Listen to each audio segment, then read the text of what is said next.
early medieval world, power was not fixed, it moved, adapted, and followed opportunity. And few examples illustrate this better than the rise of the Rus in the region of Kiev. By the mid-10th century, something remarkable had occurred. A people of largely Norse origin, who had only recently arrived in the river systems of Eastern Europe, had already begun to shift their political and military center southward. This movement was not random, it was driven by a powerful force, the allure of Byzantium. This is the story of how ambition, trade, warfare, and diplomacy intertwined to shape the early Rus state, and how its rulers navigated a world filled with both opportunity and danger.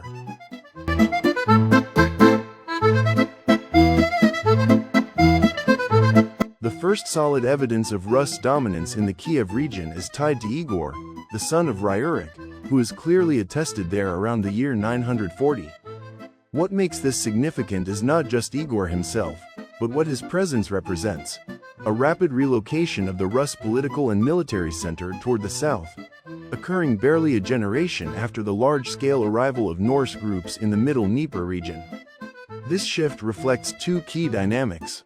First, the region itself was developing quickly, becoming a strategic hub for movement and exchange. Second, and perhaps more importantly, there was the irresistible pull of what can be called the Byzantine connection. Byzantium was not just a distant empire, it was a magnet for wealth. Its markets offered immense economic opportunities, especially for those who could supply valuable goods.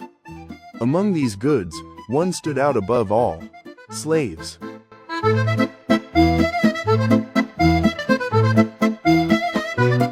The demand for slaves in Byzantium was exceptionally high, and this gave the Rus a distinct advantage.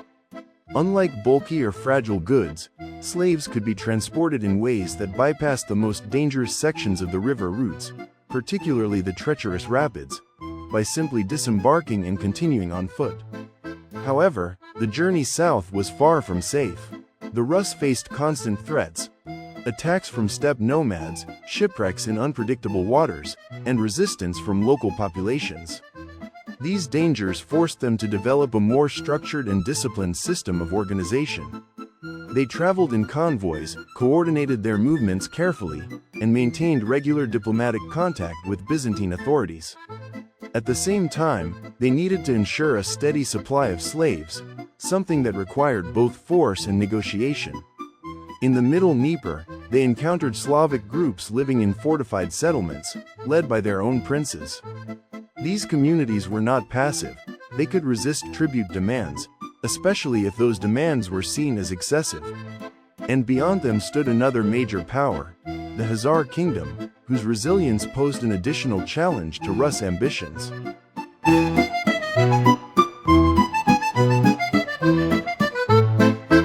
The events around the year 940 offer the first relatively reliable glimpse into Rus history, and they confirm the complexity of this world. At one point, a Rus leader was encouraged by the Byzantine government, through generous gifts, to capture a Khazar fortress controlling the Kerch Strait. The attempt failed. The Rus were expelled. Their leader, identified in Khazar sources as HLGW, was defeated, and ultimately forced into a new campaign: an attack on Byzantium itself. Reluctantly, he agreed. The resulting expedition lasted 4 months, ending in defeat. The Byzantines emerged victorious, reportedly through the use of devastating fire. These events align closely with accounts of the Rus attack on Constantinople in 941, although there is some uncertainty regarding leadership. The name HLGW may correspond to the Norse Helgi, known in Slavic form as Oleg. Some sources even suggest a dual rulership involving both Igor and Oleg, reflecting a shared leadership structure. Whatever the case, the outcome revealed a critical truth: Rus control over the Middle Dnieper was still fragile. Don't forget to subscribe, like, comment and share this video.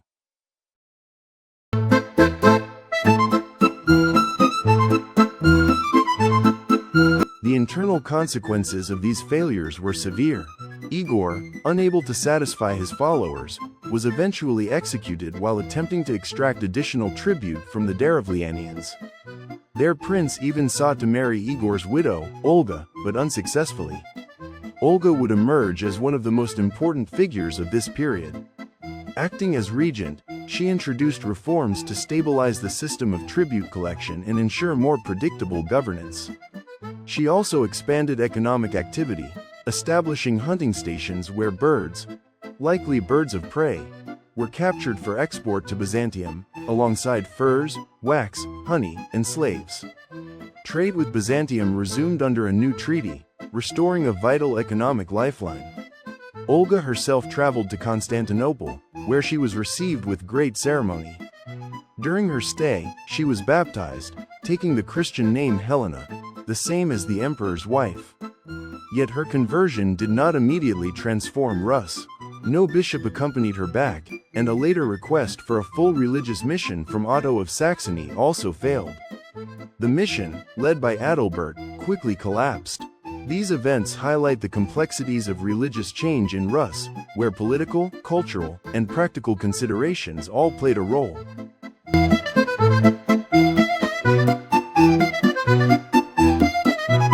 Despite these challenges, the economic system of the Rus continued to expand. Each spring, convoys assembled in Kiev, loaded with goods collected during the winter, especially tribute in the form of slaves. These expeditions required coordination and discipline. When facing threats, such as nomadic attacks, the Rus would disembark and form a united defensive force. Archaeological evidence supports this picture of a structured and hierarchical society. Chamber graves found in places like Kiev and Shestavica reveal individuals buried with weapons, horses, and sometimes slave women, clear indicators of elite status. The presence of weights and scales suggests direct involvement in trade. Further north, places like Gnezdovo, near modern-day Smolensk, served as major trading centers. Located along important river and land routes, it functioned as a support center for boats transported overland. By the late 10th century, Gnezdovo had expanded significantly, with large and richly furnished tombs indicating growing wealth.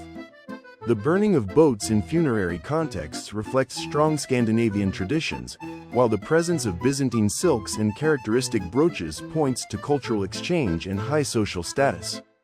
Similar developments occurred in other centers, including Gorodishchi and Novgorod, as well as in broader networks connecting the Rus to both Islamic and Western markets.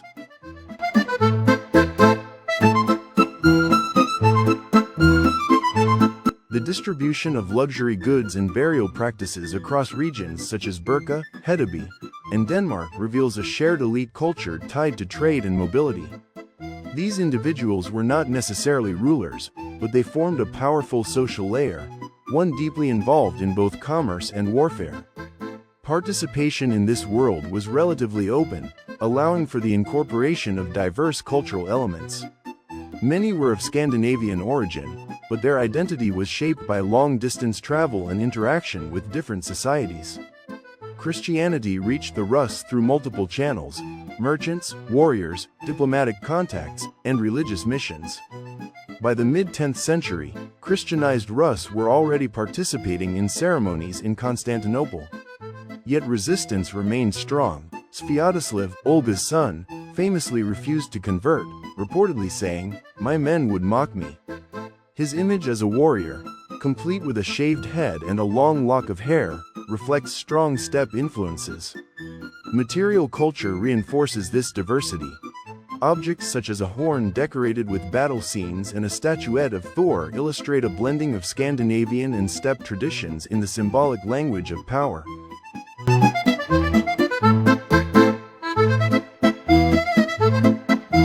The story of the early Rus is not one of simple origins or linear development.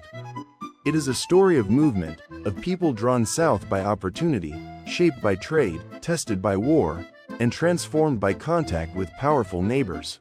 The Byzantine connection was not just an economic link, it was a catalyst for political organization, cultural exchange, and strategic adaptation. Figures like Igor, Olga, and Sviatoslav embody different responses to this world, ranging from conquest and crisis to reform and diplomacy. In the end, the Rus stood at the crossroads of civilizations: Scandinavian, Slavic, steppe, and Byzantine. And it was precisely this position, between worlds, that defined their rise.